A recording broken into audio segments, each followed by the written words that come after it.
Studi Islam Holistik.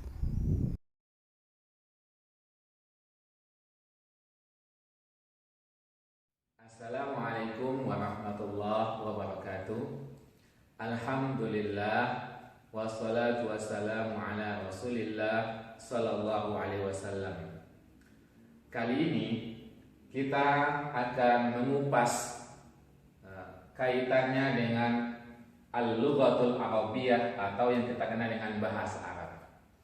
Selama ini kita mengenal bahwa belajar bahasa Arab adalah belajar ilmu nahwu dan ilmu sharaf. Tetapi kalau kita lihat para pakar kita, ternyata ilmu yang berkaitan dengan bahasa Arab setidaknya ada sekitar 13 ilmu. Setidaknya ada 13 ilmu yang berkaitan dengan bahasa Arab. Dan memang ilmu dasarnya adalah ilmu nahwu dan ilmu sharaf.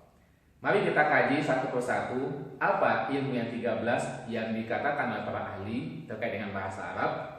Yang pertama adalah namanya ilmu lughah atau linguistik. Apa itu linguistik? Kalau bahasa kita adalah makna kata. Makna kata. Kita ambil contoh, misalnya kata-kata nazara artinya melihat, basara artinya juga melihat, ro'a artinya juga melihat. Apakah nazara, basara dan ro'a yang artinya sama-sama melihat itu sama secara pemaknaan? Maka inilah pelajaran itu daripada linguistik, itu ilmu lughah. Tapi kita mau simpelnya saja. Simpelnya aja adalah bahwa kita kalau ingin mengenal ilmu lughah, maka kita cukup melihat kamus. Kita melihat kamus, misalnya nazara artinya melihat. Semakin banyak kita mengetahui kata-kata dan artinya, maka itu adalah bagian daripada kita belajar ilmu lughah pada tingkatan dasar. Kalau tingkatan lanjutannya, kita bisa membedakan apa perbedaan nazara, apa perbedaan nazara dengan ro'a, apa perbedaannya dengan basara. Itu untuk tingkat lanjutan. Tapi untuk tingkat dasar, maka kita belajar linguistik atau lughah cukup mengenal katanya dan makna katanya atau arti katanya. Inilah dikatakan dengan ilmu lughah. Yang kedua adalah ilmu sharaf. Bahasa lain adalah morfologi yang berkaitan dengan perubahan kata. Perubahan kata. Nah, kata yang berubah-ubah dari satu kata tapi banyak perubahannya. Nah, perubahan yang banyak itu punya timbangan khusus, namanya wazan atau timbangan bagaimana kata itu bisa berubah. Nah, dalam belajar ilmu sharaf kita mesti mengenal dengan wazan atau timbangan. Nah, wazan itu sendiri itu terbagi dengan pada dua bagian. Yang pertama adalah bagian pertama adalah namanya adalah secara istilahi, perubahan secara menyamping atau secara terminologis, dan yang kedua adalah secara lugawi atau menurun atau secara etimologis. Misalnya kita sering mendengar misalnya ada dilakukan bahwa fa'ala yaf'ulu fa'lan wa maf'alan fahuwa fa'ilun wa dzaka maf'ulun uf'ul la taf'ul maf'alun mif'alun. Dari kata-kata fa'ala berubah menjadi yaf'ulu, berubah jadi fa'lan dan seterusnya sampai menyamping. Itu dinamakan dengan perubahan secara terminologis atau istilahi. Tapi ada juga perubahan secara menurun, namanya secara lugawi. Misalnya fa'ala fa'alu fa'alat fa'alata fa'alna fa'alta fa'altuma fa'altum fa'alti fa'altuma fa'altunna fa'altu fa'alna. Itu perubahan secara menurun. Nah, itulah pembahasan daripada ilmu sharaf atau perubahan kata yang berasal daripada kata-kata fa'ala berusaha berubah dengan banyak pecahannya. Itulah pelajaran pada ilmu sharaf atau morfologi atau perubahan kata. Bagaimana pula dengan ilmu nahwu atau bahasa lainnya sintaksis? ilmu yang berkaitan dengan struktur kalimat. Apa bedanya dengan shorof? Shorof itu kata yang dibahas, sedangkan nahwu adalah kalimat yang dibahas. Jadi yang dibahas dari ilmu nahwu adalah bagaimana kita mempelajari struktur kalimat. Makanya di tingkat dasar kita belajar nahwu itu kita bisa membedakan mana yang kata benda atau isim, mana yang kata kerja atau fi'il, dan mana yang huruf, bukan bagian daripada kata benda dan bukan bagian daripada kata kerja. Nah, begitu juga kita membahas juga dalam ilmu nahwu adalah bagaimana kita mengenal SPOK dalam bahasa Indonesia.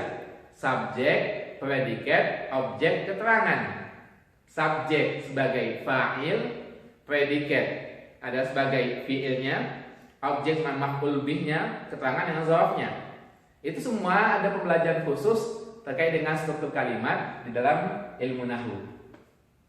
Dan belajar ilmu nahwu juga yang dipelajari adalah bagaimana perubahan akhir huruf, akhir baris dan setiap kata dalam satu kalimat.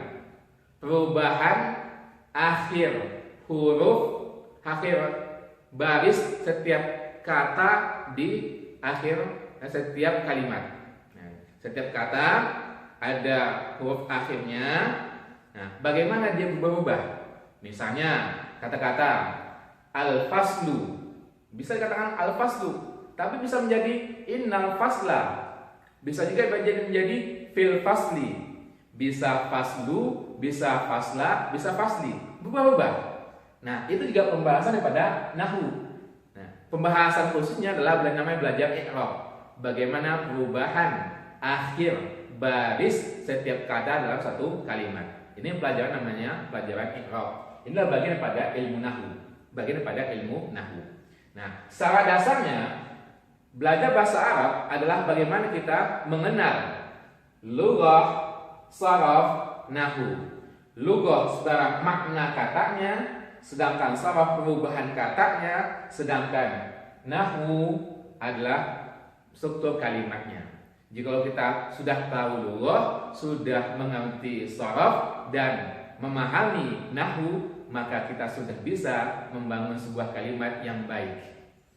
Makanya dikatakan ilmu bahasa paling standar adalah ilmu nahwu dan ilmu sharaf. Nahwu untuk kalimatnya, sedangkan sharaf untuk perubahan katanya.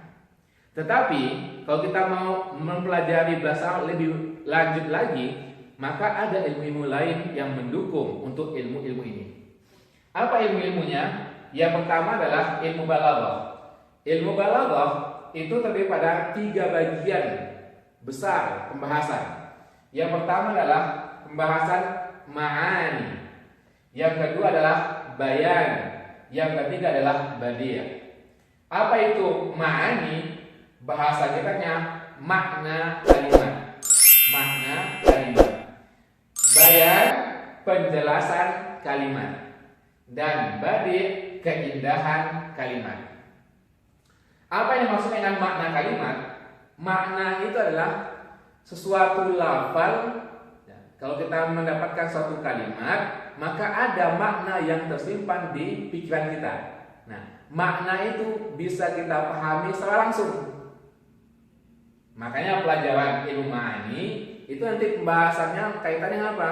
Kaitan dengan bagaimana jenis kalimat, apakah dia secara khabari, kalimatnya berkaitan dengan statement atau pernyataan, atau insya'i, bukan statement. Misalnya khabari, misalnya saya berdiri di hadapan Anda semua. Benar nggak itu? Benar itu. Boleh jadi benar, boleh jadi salah. Kalau memang saya berdiri, maka saya benar. Tapi kalau saya bukan berdiri, maka saya salah. Maka yang apa makna yang disimpan di pikiran kita, bahwa kalau dia mengucapkan saya berdiri di depan Anda semua, nah, kalau dilihatnya memang berdiri, maka dia itu benar. Kalau misalnya dia nggak berdiri, maka dia salah. Makanya pelajaran khabari adalah bagaimana kita melihat apakah yang diucapkannya sesuai apa tidak. Makanya ada potensi benar atau dustanya dia. Nah, itu pelajaran pada ilmu ma'ani bagian daripada misalnya khabari. Atau pelajarannya insya'i. bukan bagian daripada kalimat statement. Misalnya apa? Misalnya, wahai Ahmad, Anda mau kemana? Wahai Ahmad, itu kita menyapa, wahai Ahmad, Anda mau kemana? Kita bertanya, Anda mau kemana? Jadi maknanya itu tidak bisa kita kaitkan. Orang berkata, wahai Ahmad, Anda mau kemana? Anda bohong atau Anda jujur. Tidak bisa kita kaitkan dengan demikian. Karena tidak bisa kita kaitkan dengan demikian, maka bahwa makna insya'i adalah insya'i adalah kalimat yang bukan pernyataan, bukan statement. Nah, ini bagian daripada pembahasan ilmu ma'ani nantinya. Ada juga pembahasan ilmu ma'ani yang lain, misalnya bagaimana kita membatasi makna kalimat. Misalnya, contoh, kita mengenal kalimat misalnya la ilaha illallah. La ilaha illallah. Yang kalau diartikan la ilaha illallah adalah tiada Tuhan selain Allah. Itu secara lafal atau secara kalimatnya. Tiada Tuhan selain Allah. Tapi apa makna yang terkandung di balik kalimat la ilaha illallah?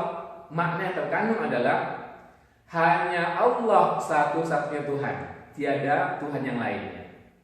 La ilaha illallah menafikan semua Tuhan yang ada, tapi yang ada hanya satu saja adalah Allah Subhanahu wa taala. Jadi dinafikan semua yang ada. Jadi makna yang kita dapatkan dari kalimat la ilaha illallah adalah bahwa satu-satunya Tuhan adalah Allah Subhanahu wa taala. Berbeda dengan misalnya dengan lafaz syahadat kita, asyhadu alla ilaha illallah wa asyhadu anna Muhammadar Rasulullah. Yang kedua adalah Muhammadar Rasulullah. Muhammad itu, Nabi Muhammad itu adalah utusan Allah. Maknanya apa? Maknanya adalah bahwa Nabi Muhammad adalah utusan Allah. Tapi tidak dibatasi hanya Nabi Muhammad saja utusan Allah. Masih ada Rasul-Rasul utusan Allah yang lainnya. Rasulullah, Nabi Adam Rasulullah, Nabi Nuh Rasulullah, Nabi Musa Rasulullah, Nabi Isa Rasulullah. Jadi semua Rasul yang lainnya itu juga Rasulullah. Cuma dikatakan di sini bahwa Nabi Muhammad adalah Rasulullah. Nah, kalimat la ilaha illallah dan ilmu ma'ani dinamakan dengan kalimat qasar. Ada pembatasan makna yang awalnya maknanya tidak terbatas. Misalnya kalau kita mengatakan bahwa Allah satu, itu belum dibatasi. Bahwa Tuhan itu Allah belum dibatasi. Tapi kalau kita mengatakan tiada Tuhan selain Allah, atau Tuhan Allah itu Allah satu-satunya Tuhan, maka itu sudah terbatasi. Nah, itulah pembahasan pada ilmu-ilmu ma'ani. Dan ada lagi nanti macam-macam pembahasan yang lainnya.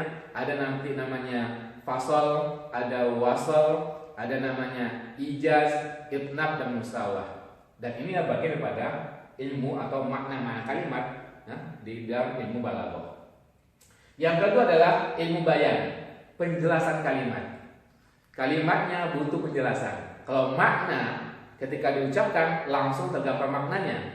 Berbeda dengan ilmu bayan, dia butuh dijelaskan. Makanya dari ilmu bayan bahasanya ada 3 macam.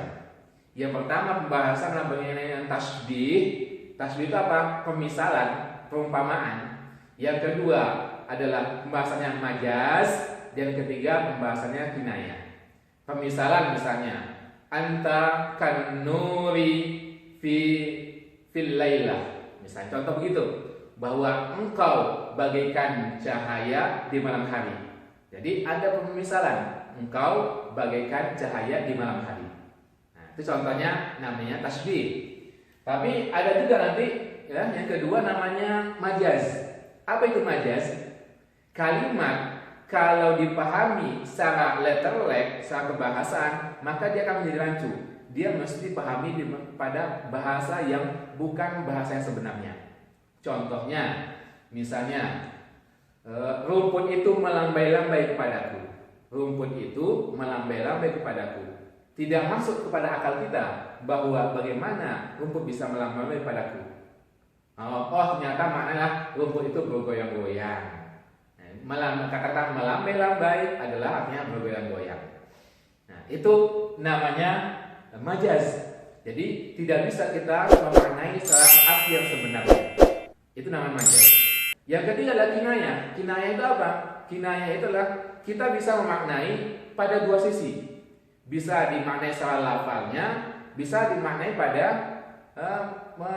makna yang tersimpan di balik itu. Bisa yang tersirat, bisa yang tersurat. Misal contoh, si fulan panjang tangan. Si fulan panjang tangan. Oh, maknanya bisa dua itu. Yang pertama adalah si fulan panjang tangan, artinya apa? Si fulan itu tangannya memang panjang, sehingga dikatakan si fulan itu panjang tangan. Tapi makna yang kedua bukan begitu maknanya. Si fulan panjang tangan artinya lah si fulan itu adalah pencuri, suka mencuri. Si fulan panjang tangan. Jadi bisa kita maknai dua arti.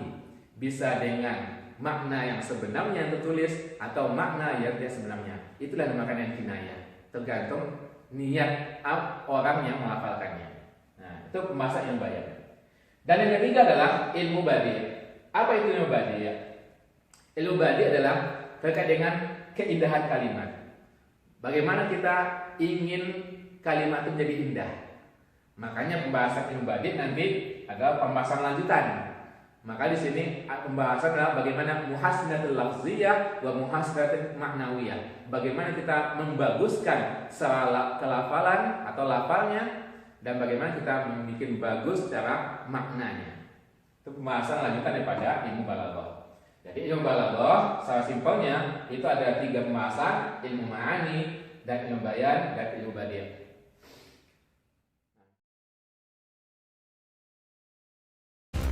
Studi Islam Holistik.